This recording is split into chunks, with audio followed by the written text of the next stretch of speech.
अमीर बेटी का सौदा। अमीर बाप की बेटी शिल्पी को मुकेश पसंद होता है, लेकिन दोनों के बीच हैसियत की दीवार खड़ी होती है।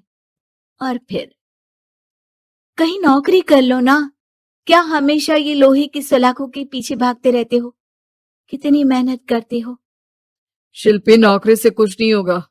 तुम लोगों की हैसियत तक पहुंचना है तो अपना ही बिजनेस करना पड़ेगा, वरना तुम्हारे पापा किसी और से तुम्हारी शादी करवा देंगे। अच्छा, ऐसे किससे करवा देंगे? मैं तो तुमसे ही शादी करूंगी। बोल दिया तो बोल दिया, बस। मुकेश उस बेचारी को समझाता भी तो क्या। दुनिया के रीति रिवाजों से काफी दूर थी शिल्पी। भले ही बड़े बाप की बेटी, लेकिन सादगी इतनी कि क्या कहना। बेटा शिल्पी, कल तुमको देखने लड़के वाले आने वाले हैं, तैयार रहना। मैंने तुम्हारी माँ को समझा दिया है। घर के सारे नौकर चाकर को वो समझा देगी कि स्वागत कैसे करना है। कैसी बात कर रहे हैं पापा? मैं तो मुकेश से प्यार करती हूँ, उसी से शादी करूंगी। मैंने आपको बताया था ना। मुकेश किसका बेटा है? वो स्टील किंग सिंघानिया का, या वो जो बड़े ज्वेलरी वाले हैं मेहता, उनका? नहीं नहीं पापा, वो अपना ही काम करता है, लेकिन एस्टेब्लिश नहीं है अभी। पापा, वो आपके पास तब आएगा जब कुछ बन जाएगा। आप प्लीज थोड़ा सा वक्त दे दीजिए। पिता को शिल्पी की बात पर गुस्सा आ जाता है। वो उससे कुछ नहीं कहते और शिल्पी की माँ के पास जाते हैं। ये संस्कार देकर बड़ा किया तुमने शिल्पी को, और कैसे मैं किसी भिखारी के साथ उसकी शादी कर दूं? कौन है ये मुकेश? मैं जानती हूँ, बड़ा ही होनहार लड़का है। शिल्पी से बहुत प्यार करता है और शादी करना चाहता है। अरे ऐसे कैसे मैं किसी से भी अपनी बेटी की शादी कर दूं? कोई भी उठकर आए और कहे कि मैं शादी करना चाहता हूं तो मैं शादी कर दूं? कान खोल कर सुन लो, कल उसे अच्छे से तैयार कर देना, क्योंकि जो लड़का मैंने देखा है शिल्पी के लिए, वो करोड़पति घर का बेटा है, समझी? लाख मना करने पर भी शिल्पी को उस लड़के से मिलवाया जाता है जो उसके पिता ने उसके लिए देखा था। देखिए, मैं किसी और से प्यार करती हूँ और उसी से शादी करूंगी। ये तो बहुत अच्छी बात है कि तुम किसी और से प्यार करती हो, क्योंकि मैं भी किसी और से प्यार करता हूँ। लेकिन शादी तो हम दोनों को ही करनी होगी, जानती हो ना, ये बिजनेस और ये सारा कुछ। शिल्पी को समझ में नहीं आता कि वो क्या कह रहा है, लेकिन वो समझ जाती है कि वो लड़का भी किसी और से प्यार करता है। पिताजी, वो भी कह रहा था कि वो किसी और से प्यार करता है।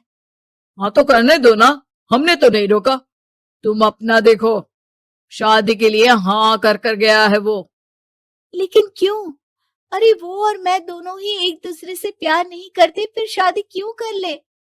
पापा, एक बार सिर्फ मेरे कहने पर आप मुकेश से मिल ले।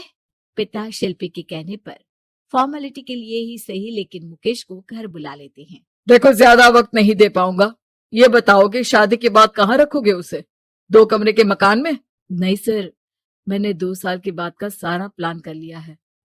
मैंने आयरन इंडस्ट्री खड़ी करने के लिए पूरा ब्लूप्रिंट तैयार किया है। मेरी खुद की जगह है दादाजी की। बस थोड़ा फंड का अरेंजमेंट हो जाता तो काम शुरू कर देता। अच्छा, मतलब तुम यहाँ फंड रेज करने आए हो? मुकेश समझ जाता है कि उसके पिता शिल्पी की शादी उससे कराने के मूड में नहीं है। फंड आप कभी दे भी नहीं पाएंगे मुझे तो सिर्फ शिल्पी चाहिए। मैं उसके बिना नहीं रह सकता सर। मैं उसे बहुत खुश रखूंगा। वो तो हर पति का धर्म होता है। वो तो मैं किसी से भी उसकी शादी करा दूं, वो उसे खुशी रखेगा। लेकिन देखो, मैं ज्यादा बात को घुमाना नहीं चाहता। वो बड़े घर की लड़की है, उसे काम काज की आदत नहीं। अभी वो समझ नहीं रही, लेकिन तुम तो समझो। मैं किसी भी हालत में शिल्पी की शादी तुमसे नहीं करवा सकता। मुकेश पिता से लाख मन्नतें करता है, लेकिन वो नहीं मानते। शिल्पी की शादी उस अमीर लड़के से हो जाती है। शादी के बाद क्या हम लोग मेरी माँ के घर चले? मुझे उन लोगों की बहुत याद आ रही है। हाँ हाँ, जाओ जाओ। वैसे भी आज मैं अपनी गर्लफ्रेंड के साथ मसूरी जा रहा हूँ, तुम जा सकती हो। कैसी बात कर रहे हैं? अब हम लोगों की शादी हो गई है, आप कैसे किसी और लड़की के साथ जा सकते हैं? अरे मैंने तो तुम्हें शादी के पहले ही बता दिया था कि मेरी कुछ गर्लफ्रेंड्स है। अब प्लीज ये टिपिकल बीवी वाला रोना धोना शुरू मत कर देना। शिल्पी पिता के घर जाती है और माता पिता को सारी बात बता देती है। इतना गंदा इंसान निकलेगा, मैंने तो सोचा ही नहीं था। अरे क्यों कराई मेरी फूल जैसी बेटी की शादी ऐसे घर में।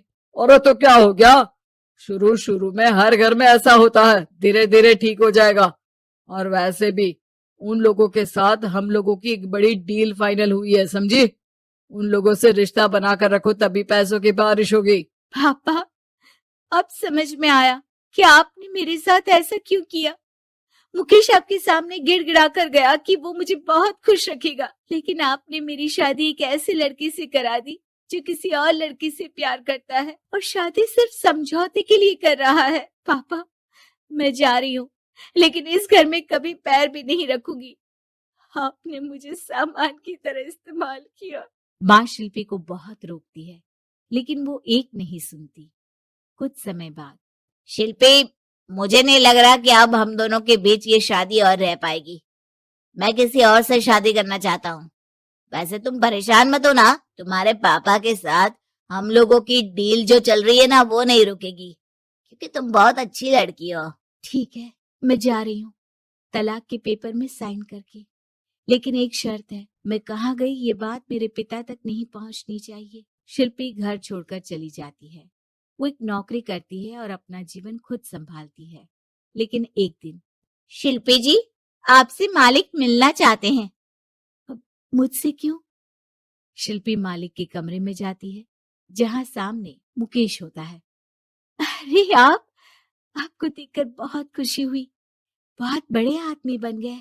थैंक्स, पर तुम्हें नौकरी करने की क्या जरूरत पड़ गई। मैंने तो सोचा भी नहीं था कि तुम मेरी शिल्पी होगी। तभी वहां शिल्पी के पिता आ जाते हैं। शिल्पी, तुम्हारे बारे में माँ से पता चला। घर चलो बेटा, मुझे माफ कर दो। मुकेश, मैं यहाँ अपनी कंपनी के काम के लिए आया हूँ। तुम्हारी कंपनी की डील अगर हमें नहीं मिली तो हम बर्बाद हो जाएंगे। वैसे अब तुम चाहो तो शिल्पी की शादी मैं तुमसे कराने को तैयार हूँ। बस करिए पापा, ये क्या सौदा लगा रखा है आपने। जिस कंपनी से आपकी डील हो, अपनी बेटी की शादी उसी के घर करा देते हैं। शिल्पी मुकेश से माफी मांगती है और वहां से जाने लगती है कि मुकेश उसे रोक लेता है। रुको शिल्पी, ये सब कुछ तुम्हारे लिए है। ये कंपनी, ये नाम सिर्फ तुमसे शादी करने के लिए ही खड़ा किया था। मैं आज भी तुमसे बहुत प्यार करता हूँ।